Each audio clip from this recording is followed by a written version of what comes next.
Super pro. Hey, it's kind of cold. It's kind of cold. We're both wearing jackets. It's cold in here. I got in here and the AC was on. Yeah. Over the weekend. And it's 40. Actually, it was on Friday. Friday, it turned immediately. Like an hour. Like a 1 hour. I think it was 15 minutes. Yeah, it was super fast. Yeah. It was like kind of like a nice warm day, and then you came outside as, oh my God, what happened? There was like 30, 40 mile an hour wind gusts, and then it got dark, and then it was cold. But it gave me the opportunity. I've never owned a rain jacket. A real jacket. Yes. Yeah. So we were in Scotland, and we were staying at Berklady, and it was a little rainy. And our guy there, Fraser, he was wearing one. He's wearing one of these, and I figured if there's going to be a place that has a good rain jacket, it's going to be Scotland. It's going to be Scotland. Absolutely. So this was the gift shop in Berklady. Yeah. Yeah. I totally was going to get one. It says The Botanist. Yeah. They're really cool. It's a good gin. Yeah. If you're into gin. All right, what do we got? We've got a gift from magnificent bastard Robert Jochim? Stockham? Robots. Robert Jochim, you magnificent bastard.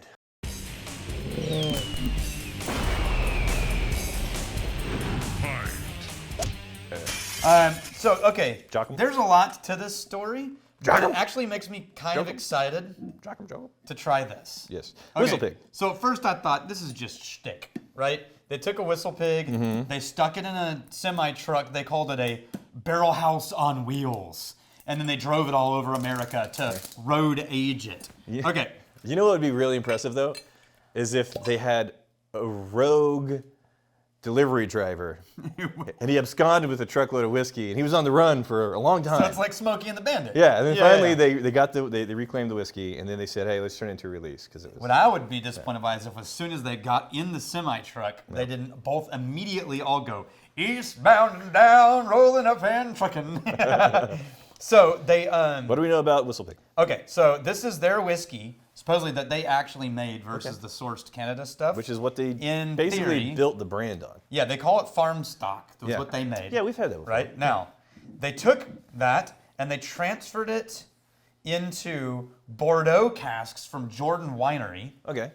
They made a 6,000-mile road trip and did all these events and stuff at different places. When it got to California, they went to Firestone Walker Brewing Company, which I know because that's in Paso Robles. Yeah.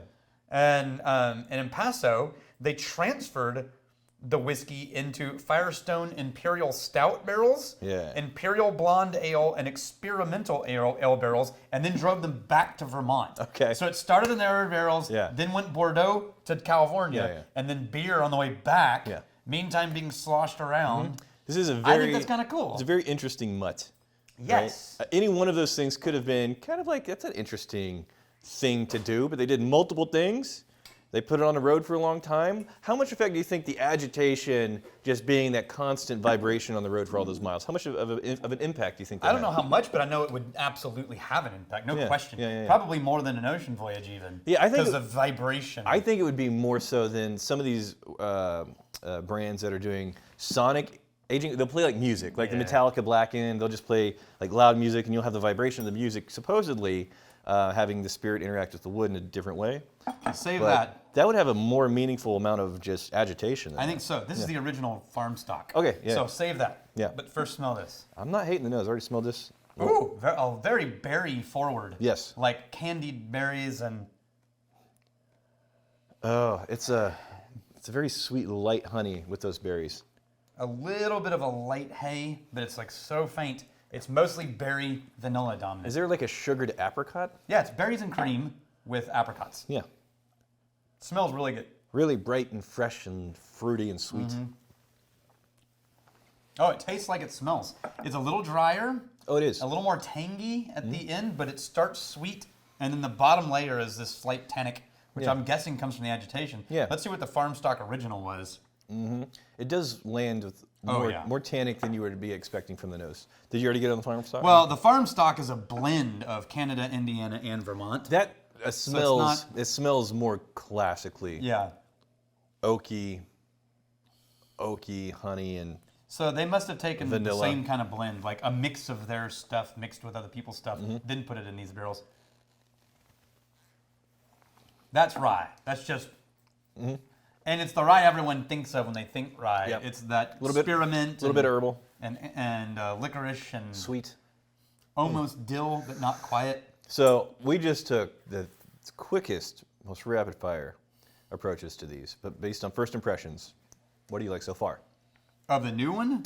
I love this one way better. I do too. Berries and cream. Yeah, I do it's too. softer. Yeah. It's more approachable. It's more interesting. It has more layers. The layers are playing together nicely. I don't think there's anything wrong with this. It's a little more unexpected. Yeah, but that's just it. Like drinking this, okay, I've been there. I've been there many times. There's nothing wrong with it. This is new and unique. Yeah. I'm not getting a ton of the beer unless maybe the creaminess is coming from the beer casks. Honestly, That man, vanilla cream. by the time you get halfway through that list of all the stuff they're doing to this, Just. it's going to get to a point where if you're trying to identify what part of the process contributed what part of the palate, that's going to be just I don't know, man. shot in the dark. I think I would argue when we did our stout cask, Yeah? it had a layer of cream. No, I'm saying if you're doing this many things in but I'm combination saying, with each other. I think it's getting the cream from those, and I think it's getting the fruit from Bordeaux. I think you can track those three things. You think that fruit specifically is coming from a Bordeaux? Because those aren't the specific fruits that I attribute to a Bordeaux. No, but it is what tends to happen with red wine casks and whiskey in our experience. It doubles down on the berry notes that are already in the grain. Yeah. Or in the fermentations. Okay. Yeah, instead of the fruit notes. And this, again, is the farm stock is what they did? It's a blend of them, Indiana, and Canada. Okay, yeah. Going back to it real quick. Yeah. There's more apple in here, too. Yeah. It's good. I mean, this one I like best. Yeah. Yeah. I'm glad that it had a real difference. Oh, yeah. And it wasn't just like, I guess you could tell. Honestly, I don't think I would say these were the same whiskey. I wouldn't say they came from the same starting point. This turned into something so different. It's tasty. Yeah. Das gut, ja? That's good. Yeah. Uncle Mikey's World. Give a video camera to a friend of the bride. Oh, he was talking about camera fuck-ups. Oh. When you had your forgot to hit record. Yeah. And this was his moment. Give a video camera to a friend of the bride. As I was in the wedding party, they would pause recording during the wedding and speeches and then would start recording while they had it resting on their lap. They got it Oh backwards. my God. I've done that. Yeah. Where I had the start stop backwards. Yeah. Yeah. The resulting video was crotch shots and juicy family gossip. Yeah, that was my favorite part. I was like, at first, you're gonna watch that and you're gonna be like, oh man. Yeah. And then if you wait, you can be like, oh. Yeah. Hang on. This is way better of a video. Way than better. a typical wedding video. That reminds me, my wife and I are watching a show called Avenue 5. It has the guy that played Greg House. Oh, really? Hugh Laurie? Yeah, Hugh Laurie. Okay. Avenue 5. It's on HBO now. It's okay. It's fine. It's my fall asleep show. What is it about? So he is the captain of a spaceship, Oh, okay. and the spaceship is stranded out in space. Okay. But it's a luxury ship, so these people are effectively on like a cruise. Right, but they don't know that they're stranded? Well, again, so they okay. reminded me whenever somebody was pushing the wrong button. Yeah. There's a scene where somebody thought they were making this announcement, trying to keep everybody calm, but then they pushed the button to.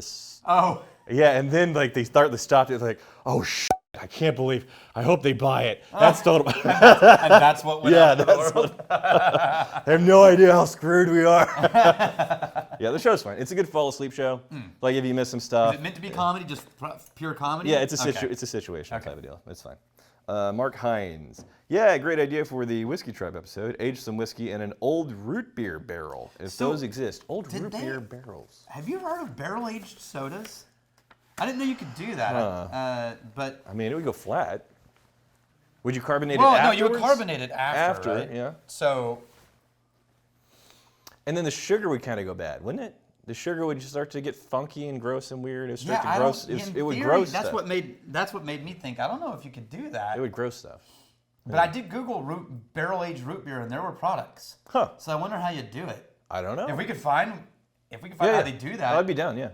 That would be wild. What products? Rye. I would do it with rye, because it's already got those botanical. Oh, so you put a notes. rye in the barrel-aged root beer. Yeah. Okay, that could be good. Right? Yeah, it could be pretty good.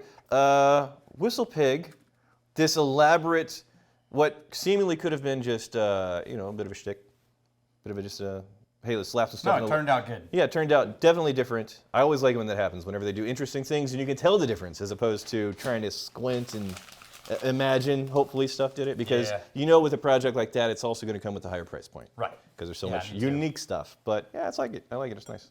Here's to fighting, stealing, and drinking. If you fight, may you fight for a friend. If you steal, may you steal your lover's hearts. And if you drink, may you drink with us.